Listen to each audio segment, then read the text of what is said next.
Hi, everyone. Welcome back to another episode of the Healthy Home Show. And this week, I've got with me Louise Gookey.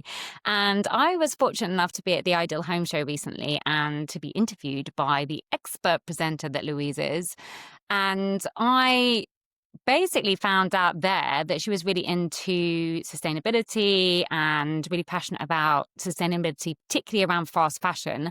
But I know, Louise, that you talk to people a lot about kind of making eco-friendly, healthy home swaps, etc. So I wondered if you'd start by just introducing yourself and also by telling us what got you into sustainability. Might help if I could actually be able to say that word to begin with.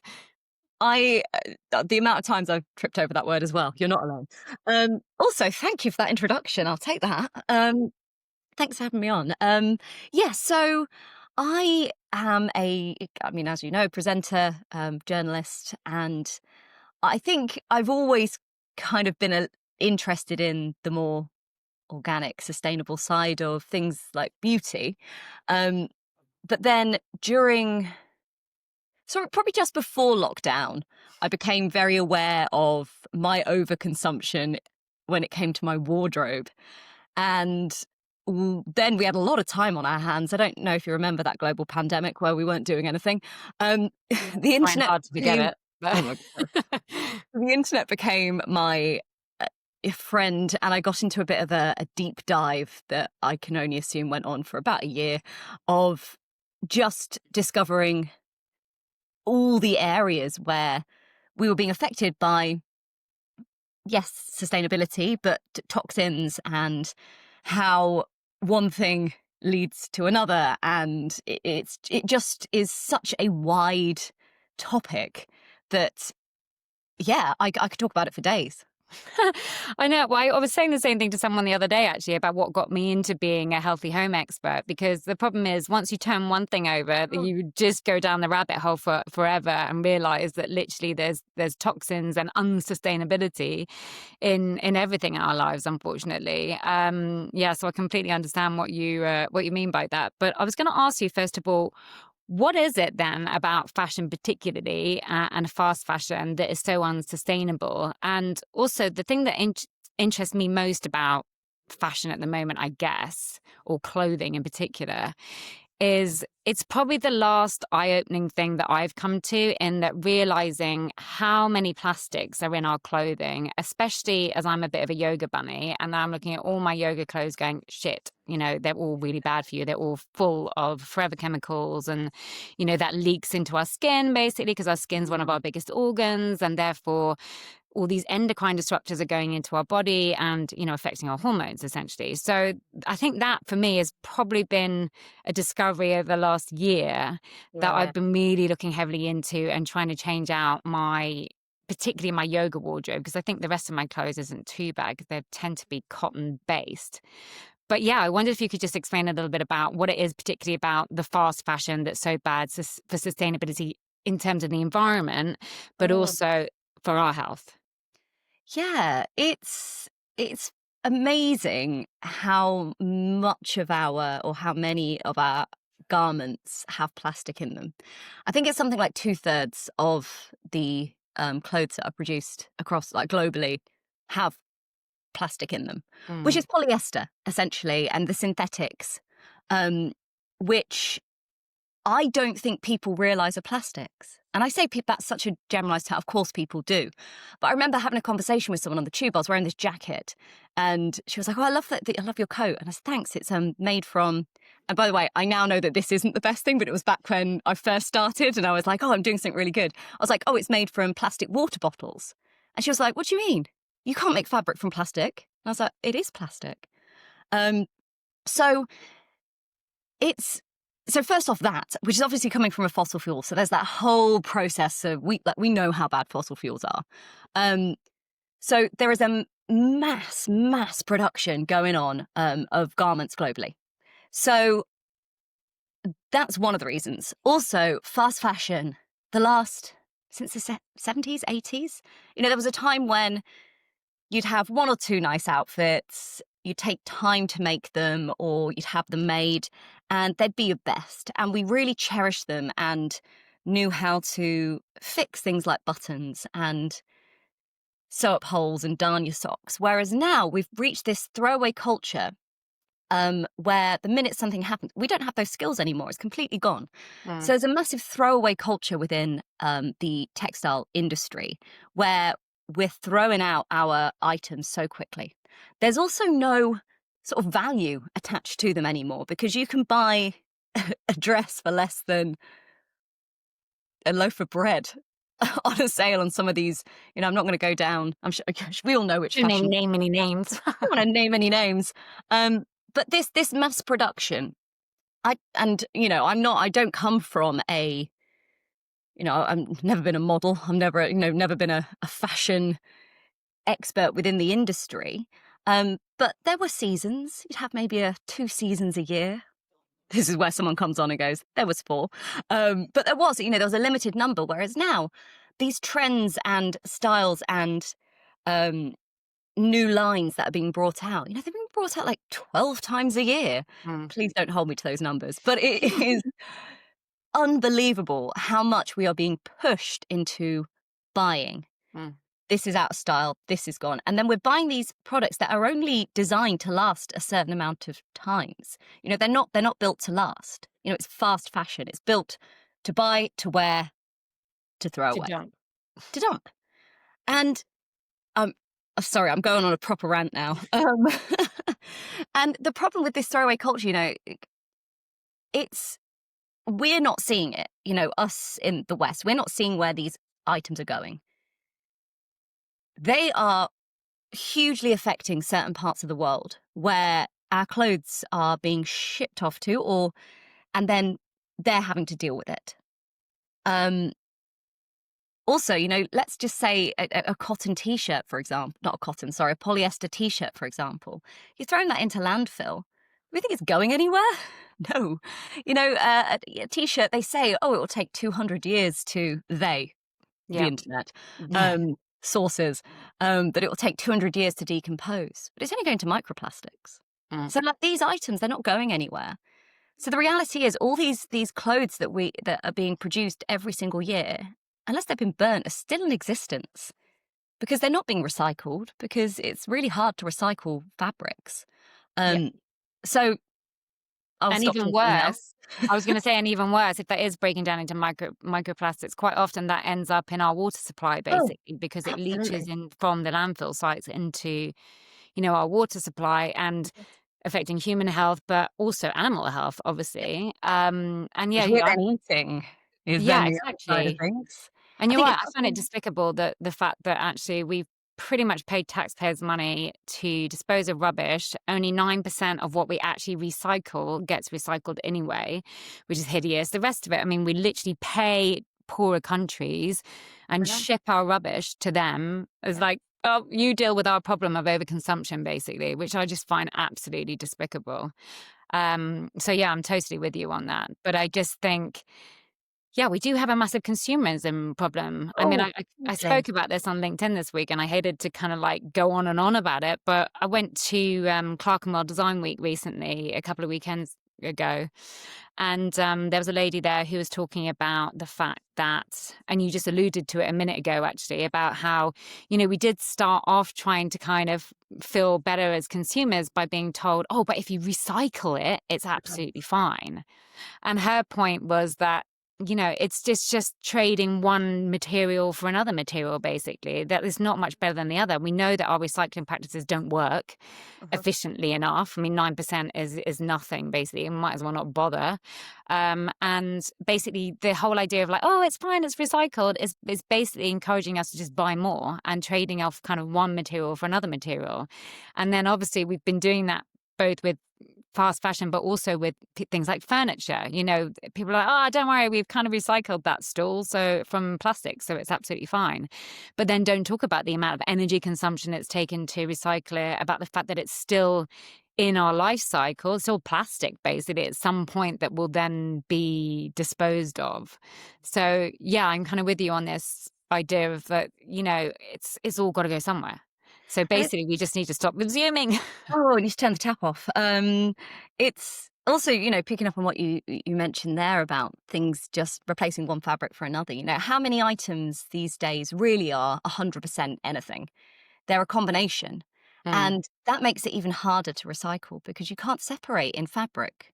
Like you can, mm. if you've got a plastic pot that has a cardboard sheet round it, you can separate them quite easily. But it's really difficult in fabric to do that, which is why those stats, like you mentioned, it's true for the fashion industry as well. The recycling um, percentages are really low, and also as well, you can only downcycle. So if you're getting a recycled polyester, like, I gave that example of my jacket, that Mm. coat, which I still have. It's still going strong, and I do love it. But I thought, it's back in the days when I was going, "Yeah, I'm doing something really good." But then you Google, oh, it's from post-consumer. It's essentially from plastic bottles, is what it's made from. Yeah. Um, but then that's it. So when this coat's done, it's not going anywhere else. It's going to the landfill. Whereas if it's a plastic bottle, it's a completely different sector of society. Um, and if that gets recycled into another plastic bottle, like Mm. that loop can carry on for longer. Yeah. Whereas when it gets turned into clothes, that's the end of the line. Um, so I guess just not falling for that when it comes to, be more careful if you are going to buy something that's, say, from recycled materials, get it from Yeah. something like fishing nets, which can't then be recycled. I'm not saying, let's avoid plastic altogether. It's not the reality, and there's a price point, isn't there? But yeah, just I guess digging a little bit deeper into these things can make such a massive difference. Yeah, I agree. And I also think it's not just about looking at the material itself, because, as you may know, that I'm a bit slightly obsessed by toxins, and things like dyes and flame retardants, etc. And that's one of the most damaging things about the textile industry and the fashion industry is after even looking at the material itself, it's like, what are you doing to this Yeah. material? And so, for a white t-shirt, I mean, don't even remember the numbers off my head about the amount of water that it takes to make, like one pair of jeans or one t-shirt. But then when you're looking at a nice white t-shirt thinking, oh, that's nice and white and pure and whatever, the amount of bleach that has gone into that Yeah. basically to get it that white. And the thing is, you buy this in the shop, but you don't think about the fact that there's a whole bunch of farmers who are growing that cotton or whatever who are actually getting cancers and everything else from the amount of dyes and the bleaches and everything that they're having to use to get it that color. And also, just to grow the cotton, the pesticides and everything else that they're putting on this kind of cotton just to get the kind of amounts that we need in our consumers kind of world. So I just wondered if you wouldn't mind touching on dyes for a minute and giving us Yeah. your insights around that. Yeah, of course. I mean, it's literally as you've just said there. Really, it's we forget that. I keep saying we. I'm not such a general Us term, the isn't it? people. People. It's a stupid terminology. I get that. But there's always someone at the end. There's always, the end product thing. We've also just got this disconnect, not only about where things go, but where things have come from. Um, and that's not our fault. Like it's just we've lost because we don't make as much as we used to here in Britain. Mm, Um, so a cotton t-shirt isn't made by itself. There's not a self-making t-shirt machine. Like it's done by somebody. So there's a lot of exploitation that's going on in the fashion industry, like huge. But most garment workers are women and children. So there's that element. So ensuring that where we're buying from is, signed policies to make sure that that abuse isn't happening, mm, um, is vital. Um, but then, yeah, going further back, now we're talking about cotton, and which is why things like organic cotton is so important because it's not using the things like pesticides and those things that are giving the farmers cancer and using unfair treatment and slave labor to, cotton is one of the most water consuming plants in the world, and it's adding to deforestation because of the amount that we need to use. And the more pesticides we use, the worse it is for the soil. So then more deforestation has to happen because we need more. Like it's just a bit of a vicious cycle. mm. Um, and not that you're asking about that, you're asking about dyes. Yes, toxic dyes. They like nothing. It's the same as I always use toilet roll as an example with this one. Like we know toilet roll as being white. Toilet roll isn't white. It's brown. Yeah. So we're dyeing and using an unnecessary chemical to then use on something like toilet roll, which is just completely not needed. And you mentioned a few chemicals, VOCs, things that are literally adding to eczema, adding to rashes that we get, allergic reactions, asthma. The dyes as well can be causing allergic reactions especially if you're then sleeping in your pajamas or whatever it might be. No. So also dyes are being washed off into our waterways. And again, it's just going back in circles. And I always think once, that principle, you understand it, it's the same for all the terrible processes that are happening within our clothes. Yeah. Water waste, exploitation, then it's affecting our health. There was research recently about some dyes that were being used in one of the very, very, very fast fashion brands. And it was well above. There was lead in these chemicals that were being used in the dyes for babies' clothes. And I just think to myself, if you separated all of those chemicals and put them out and went, right, rub that on your baby's skin, or even rub it on your own skin, you'd never do it. But I think there's a lot of trust where there really shouldn't be, or there should be more questions. Oh my God, I couldn't agree with that more. I think, I speak to so many people and they go, well, no, that can't be the case because the government wouldn't allow it. And I'm like, if only you knew. There's And no interestingly, regulations. Even if- there's no regulations in half of these things anyway. But actually, interestingly, I was speaking to a lady on the Healthy Home Show like a couple of episodes ago, actually, and she got into basically having a website that sells kids' clothing and kids' bedding and all this kind of stuff that's healthier for kids because her kids were really ill for years and years. Wow. And she worked out in the end that it was down to chemicals in the baby's bedding that was actually making them really ill. And recently, France have banned formaldehyde in textiles. I think all textiles, but maybe just bedding textiles. I think all textiles. Yeah. But she made the point that, that doesn't make much difference because these textiles are in our lifestyle forever. Just because they ban them now doesn't mean that, they're not in our soil already, basically, because they've been dumped into landfill, because they're not in our wardrobes already because we've been holding on to these. I mean, I've got the same clothes as I have for the last 20 years half the time. So if I've probably got stuff in there that's got chemicals in there that's not. Of course, we all have. Yeah. I think it's not.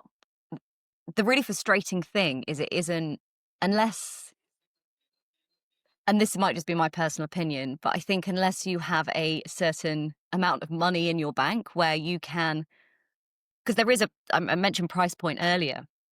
The reality is price point is there when it comes to buying better. So, and I'm a big fan of secondhand. Because I can't afford to buy these wonderful brands. I wish I could. All the time. But those items that are in secondhand shops, yes, the chemicals that are coming off them aren't as bad as what they were when they're brand new, but they're still there. So Yeah. going back to your old point, so we don't necessarily always have a choice, unfortunately, which is slightly terrifying, but I guess also quite comforting to know that we're not alone in this. It's not that you're doing something bad. It's just unfortunately the way it is. Yeah, I agree. And I think, as with all these things, you can only really try and be more aware and try and be more conscious or conscientious in your consumer choices.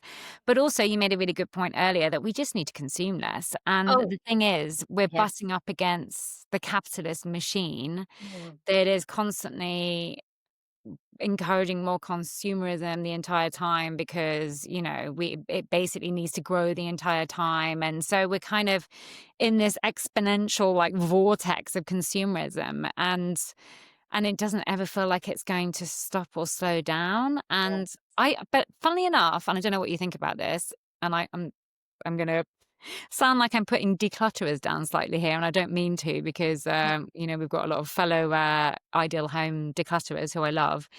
But one sense I get at the moment is that people do feel a bit overwhelmed by the consumerism and their stuff. And so it feels to me that people are making a bit of a move to be more minimalist. and with that sort of have better mental health actually, because they haven't got so much kind of like stuff around them the whole time. But the thing that I really want to be careful of is that people don't use things like decluttering as an excuse just to dump stuff and clear space and then buy more shit. Yeah, yeah, yeah. And to be fair to a lot of the professional declutterers, and I Mm. know certainly people that we've met, is part of their process is to teach people techniques to stop that happening. Yeah. So I will put that in there because I do think that it can be a really wonderful way to reset your mind and to escape that overconsumption cycle that you can be in. But Yeah. I do also agree that, yeah, it's I not for mean, doing. I love the fact that basically we've reached a point where we recognize as humans actually that we are consuming too much and that we can actually almost feel that in our bodies and our mental health and everything. So I love the fact that that's becoming a bit of a movement, and whereby people are sort of like enlisting help from other people to help them kind of do that more kind of cleansing and minimalist process.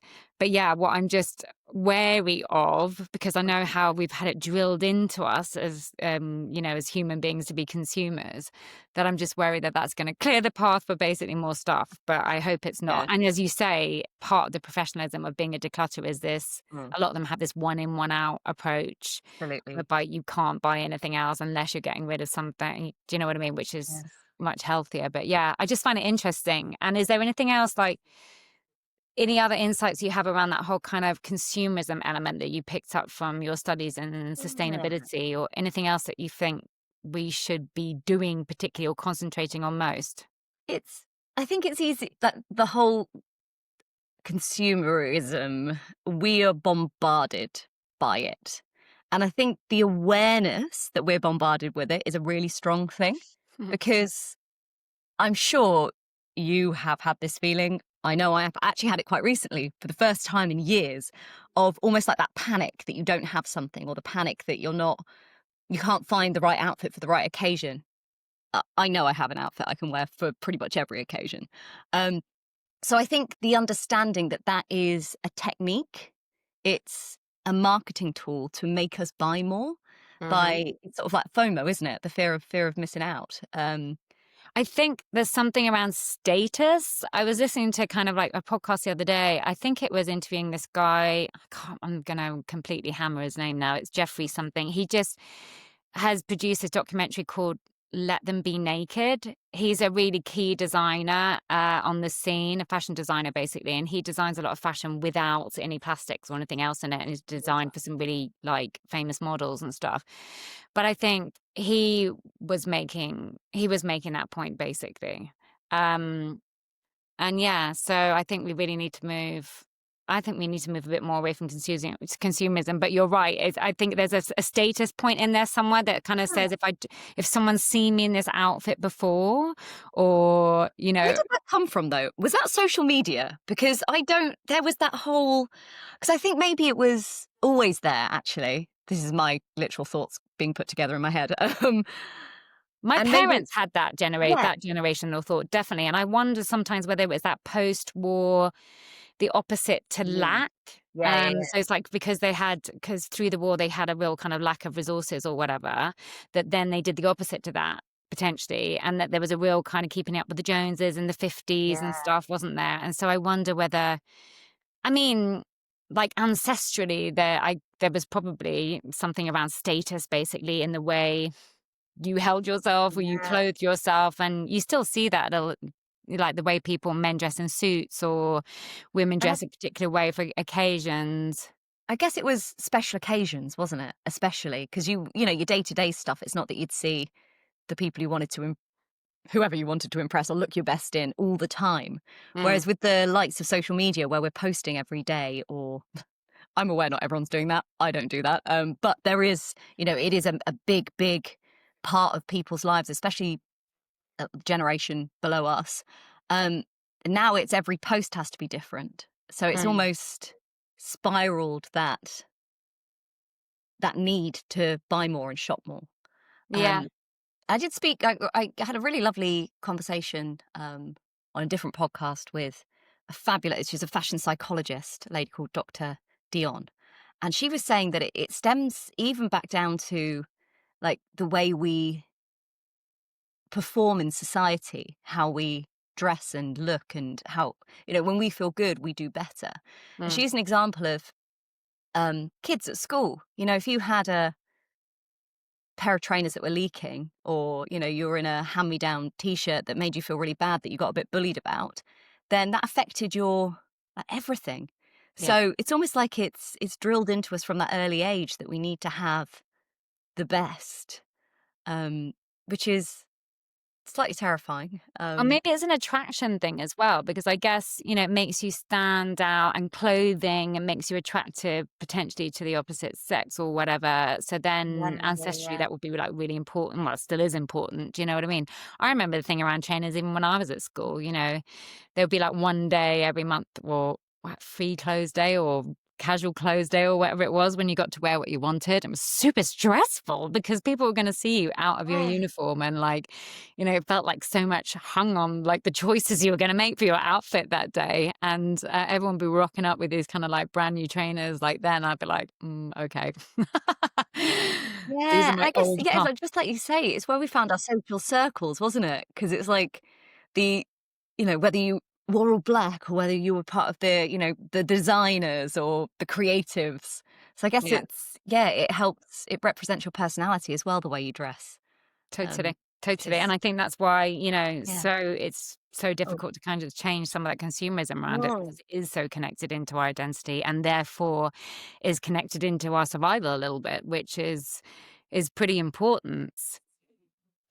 I just wanted to do a little segue back, if I could, to I wanted to ask you if there's any apps or tools or anything that you recommend using that can make people's lives a bit easier if they do want to make more sustainable choices when we're talking about fashion. Are there any kind of labels that we should be looking out for, or any apps that we can use? Yeah, I mean, there's a great website called Good on You, Mm. which is a really handy website. It is global, so sometimes you just have to make sure that obviously depending on where you are. Um, for me, it'd be UK. Make sure they ship to the UK, because you don't want to be paying massive import taxes from US. But you can literally type in the clothing brand, and it will give you a breakdown of their sustainability credentials. So I think there's 5 things that so it's like people, fabrics. That don't hold me to this. I can't remember off the top of my head. Like animals, environment. So there's a breakdown, and then it'll give you a 0 to 5, and then it'll tell you if it's poor or great and anything in between. Okay, And then fantastic. the lovely thing as well is at the bottom, it will say, oh, if you like this brand, maybe try these alternatives. So it gives you some alternatives at generally the same price point, Okay, which is really handy. brilliant. So I love that tool. What I was it am called again? good on you. Good on you. Okay, Yeah. I'm going to check Um, it out. yeah, yeah, yeah. It's really great. Then certifications make life really easy. I am a huge supporter of the Soil Association, um, especially if you're wanting to buy anything organic. So whether that's in fabric, food, or beauty. Um, so with food, there is a regulation that things have to be 95% organic in the production for it to actually be labeled organic, but that is not the case for beauty, and it's not the case for fashion. So if you're buying, let's say, organic cotton. Um, so I think like beauty it blew my mind. Like you can have less than 1% of an organic ingredient in a product and it still be classed as organic, which what? Like how is Yeah, that still a exactly. thing? Um, so, you know, looking out for the Cosmos Soil Association logo in the UK, and for fabric, the GOTS, so the Global Organic Textile logo as well. So GOTS Soil Association certification, 100% like that is, in my opinion, like gold standard of organic fabrics. Um, then after that, like B Corp is a great certification as well, and I mean, there's a lot of bad things that are said about B Corp, but I think it's, even if you're not 100% there as a brand, the fact that you're hitting these markers and you've got this plan to become more environmentally sustainable is a good thing. And you find that a lot of the brands as well are more sort of accept that there's some on the high street. So actually, if you can look for that as well, it's a really, really great um, certification to keep an eye out for. Yeah, I really agree with you about B Corp actually, because I just think it's not perfect, as you Yeah, say, but at the same time, I think it shows really good intention from the brand absolutely. itself. And generally, the kind of brand that's trying to put themselves through the B Corp certification process is basically looking and wants to be good at, on the ethical side and on the production side. And so sometimes, they miss the mark a little bit, but I just think generally it puts them kind of about 99% above everyone else anyway. So it's a Yeah. great place to start. And there's a lot of companies out there that have done B Corp, and also they're certified by the Mm. Association as well, or kind of other certifications and labels. So yeah, I think that's a really good place to start. Thank you for that. Yeah, Also, I was going to definitely. ask you, like transferring across, obviously, I couldn't let you go without talking about healthy homes, and also kind of more about maybe items and eco swaps in our homes that we could do rather than just particularly fashion focused, whether you can make any recommendations for people around some eco swaps that you would suggest, because I know this is one of your favorite Mm. subjects. Yes. I mean, there are so many. Where do we start? I would say go to your kitchen first, probably. Kitchen or your bathroom. It's there are sort of, I guess, with the kitchen and like cleaning products, as yeah, obviously it's for the whole house as well. Um, there are so many natural versions that you can use, and just having a few ingredients or a few things in your home means that you can take care of quite a lot of things. So using the power of like baking soda and or bicarbonate of soda, salt, vinegar, has to be like my favorite thing in the world. Um, Lemons, like those 5 things can really do a lot in your house when it comes to cleaning, and, you're not using those really harsh chemicals. We have so many bottles that are really sort of purposeful for just the window or just the floor or just the kitchen sides or just that tiny little ornament that you have. Don't get me wrong, if you've got a very specialist saying that, if you do have a very specialist ornament made of a very special material, please do check the instructions. Don't just put vinegar or lemon on it. But for your sides and your surfaces, they take care of the vast majority of things. And then if you then do need to buy something a little bit stronger, you can invest in a product from Mm. a good company that isn't using really harsh chemicals. And there are so many of them. Um, I for that. couldn't I was just going to add, actually, sorry to interrupt you on that note, that you make a really good point, actually, because it's one of my pet hates. It's also, I find the same thing with our beauty products. It's like we've been convinced, going back to the whole consumerism point, that we need a different cleaning product for our oven, for our sink, for our bathroom, for our Mm. kitchen. And it's the same with beauty products. It's like we've Yeah. been convinced that we need a different cream for our day, for our night, for our eye, for our, and at the end of the day, I think it's just a consumerism trap, basically. And you're completely right. Most cleaning products will work for the bathroom as well as the kitchen, as well as Yeah. everywhere else. And same with beauty products. Actually, I tend to Mhm. use just a kind of one organic oil for Yeah. pretty much everywhere, and then you're done. So I think that's part of that consumer's trap that I think we need to get out of, is that maybe we don't need to stop buying everything, but I think we do need to basically stop buying 5 different creams for our face. Yeah, yeah, yeah, absolutely. Yeah, completely agree. Like beauty's a tough one because I do try and also like really try to consider the prices because it's a real privilege to be able to buy organic, and it drives me mad that the healthy things are the more expensive. Mm. Not always the case. It's not always the case. Um, so it's where you can save money. I'll always start with those swaps. Um, and then sort of move from there. So beauty, like you say, instead of buying the 8 items of whatever, maybe get one organic one that is better. Um, same like with cleaning, get that one multi-purpose cleaner that is not toxic, that can Mhm. take care of everything. Um, And I'm then guessing you've with that, not only are you saving money, but you're saving space as well, which is quite oh, good. some space. Yeah, yeah. Something I mean, I don't know how I start a campaign on this, but I really want to, is sanitary wear, like period products. Because it absolutely, the Soil Association released some information on this week actually, about how toxic things like tampons are and how bad they are for our endocrine. It's a big endocrine disruptor. Um, and then the alternative. So of course, then using organic cotton as a tampon is, yeah, a really easy swap. But I just feel like I don't know how we can get like a starter pack of reusable, because there are reusable things.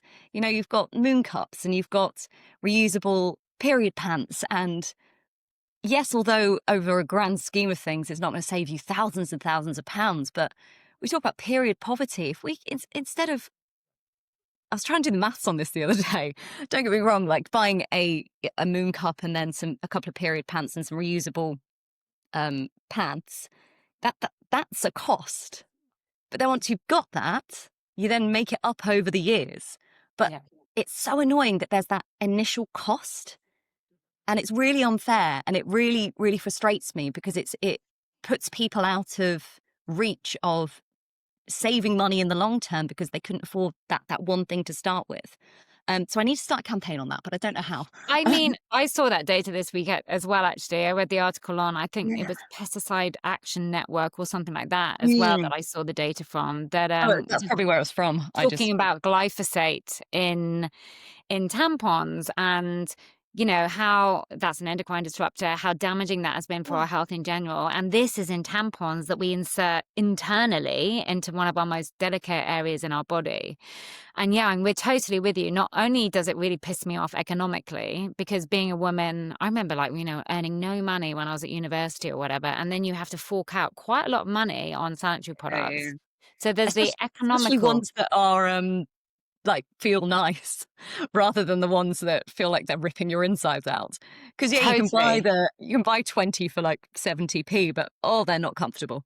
No, and I think I was probably completely naive to the whole health and sustainability thing then anyway. I was probably just focusing more on the cost, thinking, hang on a minute, this Absolutely. seems really unfair being a woman basically and having to pay out for this kind of stuff the whole time. And it's a big chunk of your budget. But then after the economic cost is obviously the environmental cost, because the amount that goes into our waterways and into our seas, and it's just utterly disgusting. Tampons, they've all got plastic in, so they're not biodegrading. They're just I mean, I cannot understand why companies like Tampax are allowed to even create plastic applicators when you consider the fact that they could be made, and they have been made, from paper and cotton and the rest of it. You just think, who on earth allows that? I know, but even the string has plastic, like a form of polyester in it. Mm. And I Yeah. know that the argument that it makes it stronger, but it's not a good enough argument, I don't think. Well, not when you're really only meant to be using it for a few hours, really, because otherwise you're kind of like opening yourself up to horrible things like toxic shock syndrome, and no wonder if it's got glyphosate and things like that in it. So, yes, I think Yeah. you make a really good point. I think sanitary wear, not sanitary wear, what do you call it? Sanitary towels and kind of Yeah. period products and the rest of it. I mean, I just can't understand why they Yeah. haven't been looked into earlier. And I think if you're privileged enough to be able to afford to get that initial sort of moon cup or whatever it might be, then I would game changer, absolute game changer. But Yeah. that's also the same, not just in sanitary products, but even like in the kitchen, where you go, let's swap out some plastics, and we go, oh well, let's swap out cling film for beeswax wraps. And I've had the same beeswax wraps for probably 8 years now. But the initial cost is slightly higher. So it's almost like you have to, if you are on that budget, you've got to figure out how to balance buying those. So maybe things like again, I'm saying this like everyone can just do that. But for those who can, then getting those things for birthdays or Christmas instead of those things that you don't actually need, could be. Get a moon cup on your wedding list. Can you imagine? That would be my wedding. I'd be like, can I please have this experience, some new beeswax wraps, some new glass Tupperware, But yeah, Why so not? We could be onto something there, Louise. yeah, There could be like sustainable wedding lists somewhere that we kind of like could be creating. absolutely. We just all need these like starter packs of being sustainable, and then actually it does become a lot easier. But it's yeah, the swapping it out. It's so yeah. To answer your actual question, beauty products, buying less but better quality, where we can. Plastic in your kitchen is quite an easy swap to do. So yeah, getting Mm. rid of things like cling film and plastic Tupperware boxes, and please don't heat things up in plastic Tupperware boxes if you can get glass, or just put it in a plate. You know, that doesn't have to cost you anything. Literally put a bowl, put a plate over it, put it in the fridge. Yeah. Um, yeah, those sorts of things can make a really big difference. Tote bags. I mean, if anyone needs a tote bag, message me. I will send you a tote bag. Um, I have, and I think it's a privilege from because I go to a lot of events and stuff that people tend to give out tote bags. So I've got loads that I just need to give some away. So please, if you need a tote bag, let me know. Um, but that's actually something that really annoys me is when people are swapping plastic. Like let's say makeup. Don't start me on like makeup's another thing that we need to consider when it comes to sustainability. It's Mm. hard to swap all those out. But when people are sending more sustainable packaging and instead of wrapping in plastic, they put it in a cotton bag. I'm like, what are you doing that for? Like, great, brilliant. It's not plastic, but what am I doing with this? It's Well, I think so that comes back to that lady's point about it's the same thing. If you're swapping one material for another, yeah, it's still yeah. waste and it's still overconsumption, Yeah. basically. So yeah, I Now I've agree got a with million you. of those little bags that I can't do anything with. Yeah. You're They'll gonna end have up to start a business with little bags and tote bags, basically. turning those little bags into tote bags. Yes. Yeah. And the other thing I'd say is please, like, learn basic skills. Learn Mm, how to put a button on. Um, it is so easy. Like, YouTube it. Darn it. Like, if you've got a hole in a sock, darn it. Learn how yeah. to turn up a hem. Then you don't have to throw away our items as much as we are. Um, All yeah. those lovely skills that our grandfather maybe, but grandmother specifically kind of Possibly, had yeah. that we're losing, Lost them. We unfortunately. totally But lost it. And then we become more dependent on the fast fashion companies yeah. because we throw away that £1 t-shirt and buy another £2 t-shirt. Well, and Um, also we live busier and busier lives. So basically, Mm. people don't consider themselves to have the time to yeah, repair anything or put a button true. in, and they don't know how to anyway. So they just chuck it away and then buy something else. There's there's that big argument, isn't there, around especially in the food, like food, is it as easy to that you can't provide someone with a nourished cooked meal for the same price as buying like a fast like whatever it's called, like fast food. Mm. Um and it's that argument with is that true? Like that's actually how nourishing is that meal against is it just convenience?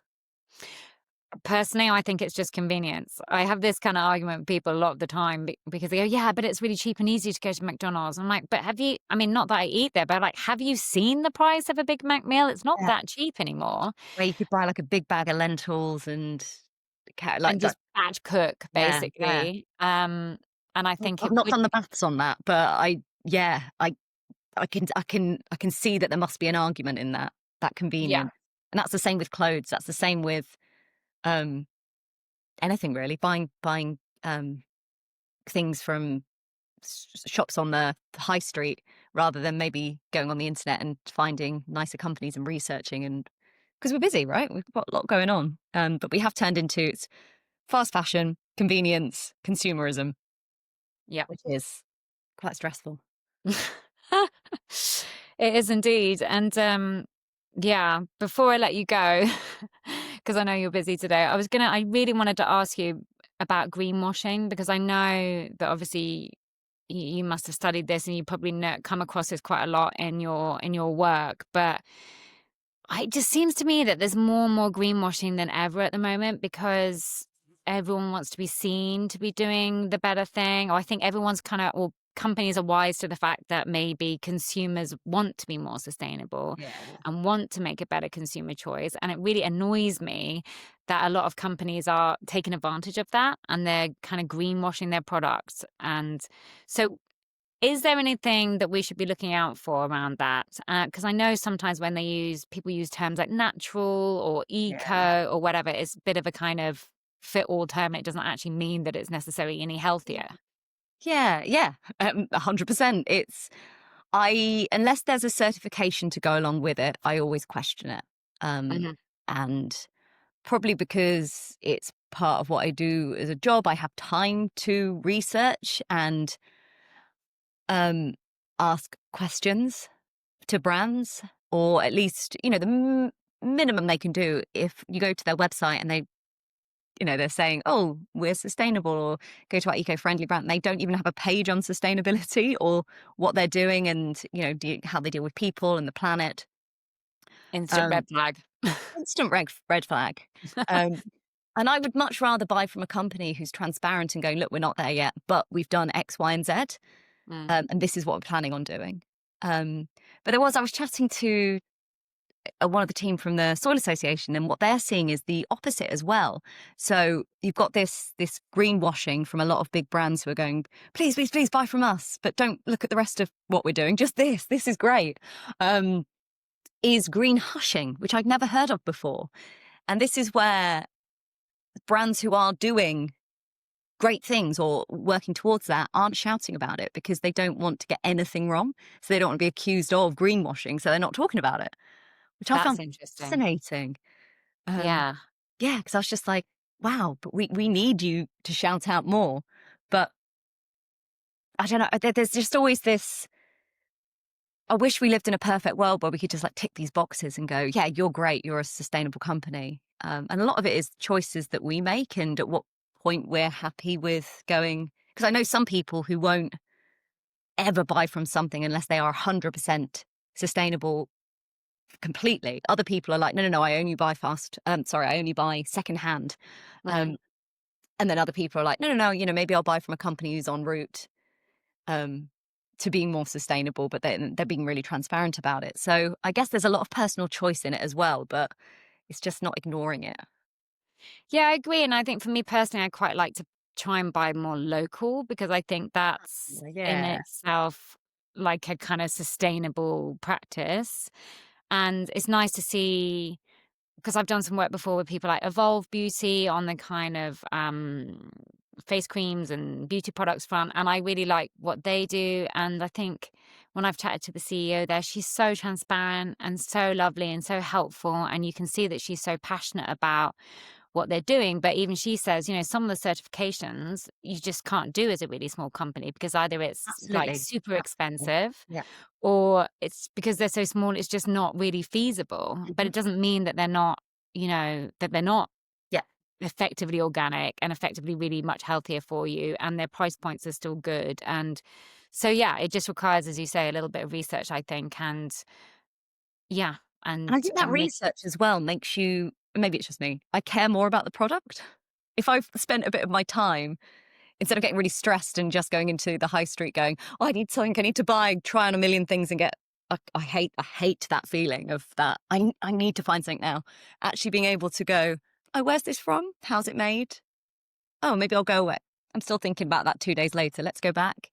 Because a much nicer way of buying something. It takes up so much less of your it causes less stress in your life, which can only be healthy for you, right? I I don't know. couldn't agree more. I think that's because we are so overwhelmed with Yeah, choice. overwhelmed. You know That's what a I great mean? choice, that word. Yeah, yeah, yeah. That then you kind of I do the same. I kind of like go, okay, I've done my little bit of research into this. I've tried it out. I know that I really like it Mm. as a brand. I feel loyal to them because I can see that they're kind of putting their money where their mouth is, and they are kind of making the or looking like they are behaving sustainably, and the products are healthy on my kind of skin or on my that I'm wearing or that I'm eating, for example.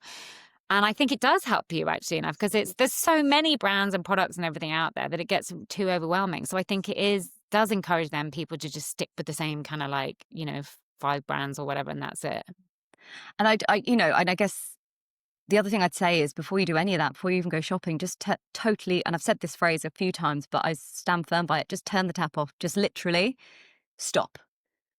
And just take a second to look around your house and go, what have I got? Because you'll be I certainly was like when I went through my wardrobe, I was, "Oh, I forgot I had this."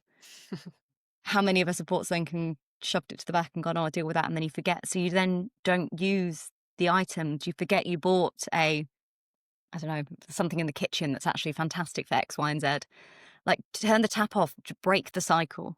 And I know that's easier said than done because consumerism is an addiction, right? It's keeps us going.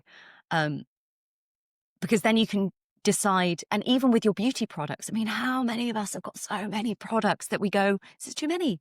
I've got this half-used mascara, this cleaning product that I've got 4 of in different, because it nearly ran out, so I bought another one and then I forgot Yeah. that. So just stop, stop, stop buying things and just assess what you've got around you first.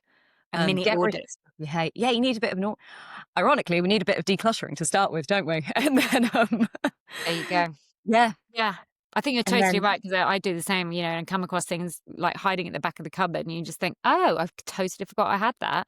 yeah, And that's actually quite a nice feeling as well because it's almost like that it's same new. dopamine hit or something, like you've gone out and bought something new. Yeah. You're like, oh no, I've rediscovered it and I've already bought it. So that's fantastic. It's really interesting because and maybe this is just me, I can't speak for anyone else, but the dopamine hit from buying something that is something you love because you've spent a bit of time investing in researching it is a much better dopamine hit than when you're really stressed on the high street. Like Yeah. Oxford Street now used to be one of my favorite places. It's now one of my worst nightmares because when I'm in there, you're just trying to get that hit from trying to find that item. When you get it, like great, but you're stressed at the same time. So Yeah, totally. so going to the more independent shops and like just being able to, I guess it's slow fashion, isn't it? It's slow, just everything a little bit slower and more mindful. That dopamine hit is, and then when you see it, you go, oh, I like that, rather than just nothing. Because you bought something from a high street shop, it's there, right? And then that's that. Like, yeah, Yeah, I don't know. I found that absolutely. it's a much nicer way of doing it. Definitely. No, I couldn't agree more. But that is So speaking someone who doesn't have kids and also does this there you as go. a living. So put that in, definitely that will affect a million and one things.